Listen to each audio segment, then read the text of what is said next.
Hi guys, my name is Emily. Today I'm filming with natural light. I'm sorry I can't control the weather.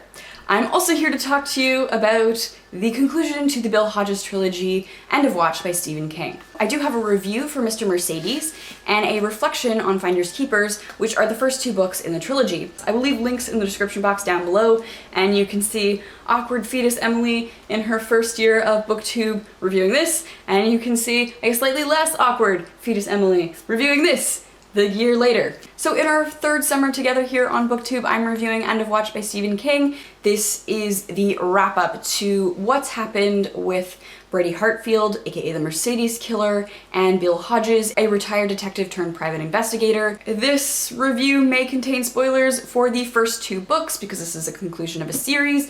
Watch at your own risk. As per any new release that I talk about, I will not discuss anything not mentioned on the dust jacket of the book.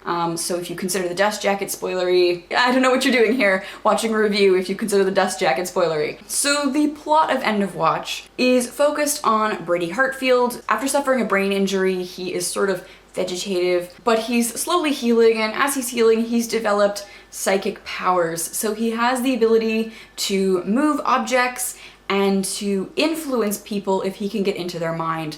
And so, as we know from Mr. Mercedes, Hartfield liked to influence people to commit suicide. He tried to do that with Bill Hodges and it didn't work. But now, Hartfield is currently using his newfound psychic powers to infiltrate people's brains and to convince people to commit suicide en masse. So Hodges gets dragged into this when two victims of the Mercedes killing end up participating in a murder-suicide, although they appeared to be really happy and it seems really out of place. And so he starts investigating and connecting everything back to Brady. The only thing is, it's really, really hard as a reader to buy this. Hodges is a real-world criminal detective, like based on hair samples and bloodstains and clues and like things grounded in reality. The first two novels are crime novels, grounded in reality. You could easily transfer them into any sort of CSI, Bones type TV show and you would buy the plot of these novels. End of Watch, not so much. It completely switches genres from the crime thriller to the supernatural that Stephen King is known for. This is where I had issues with the series. I still enjoyed Bill as a character. I enjoyed seeing Holly again. Holly is one of my favorite Stephen King characters. I have loved seeing her develop over the course of this series. She is just so unique and funny and fantastic, and I love her. I love her so much. But I couldn't suspend my disbelief in the third and final book of this trilogy that suddenly we're in a world where the supernatural exists. This is not a crime fiction novel. This is a supernatural novel that uses the formula of a crime fiction novel to kind of focus itself, if that makes sense. It felt disjointed from the rest of the trilogy. I mean, the trilogy as a whole is sort of trilogy in the loosest sense of the term. There are 3 books with sort of similar overlapping characters, but I mean, Finders Keepers you could probably read entirely by itself as a standalone because it focuses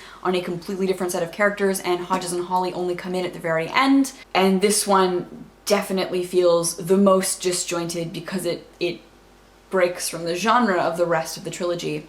I probably wouldn't read any of these books again. If I had to pick one to reread, I would reread Finders Keepers. I didn't enjoy this. Would I recommend that you read it? If you have read the other two, maybe borrow this one from the library, see how it all ends. If you are new to Stephen King, do not start with this series. Oh my god, do not start with this series. This, I think, is a bad example of Stephen King's work.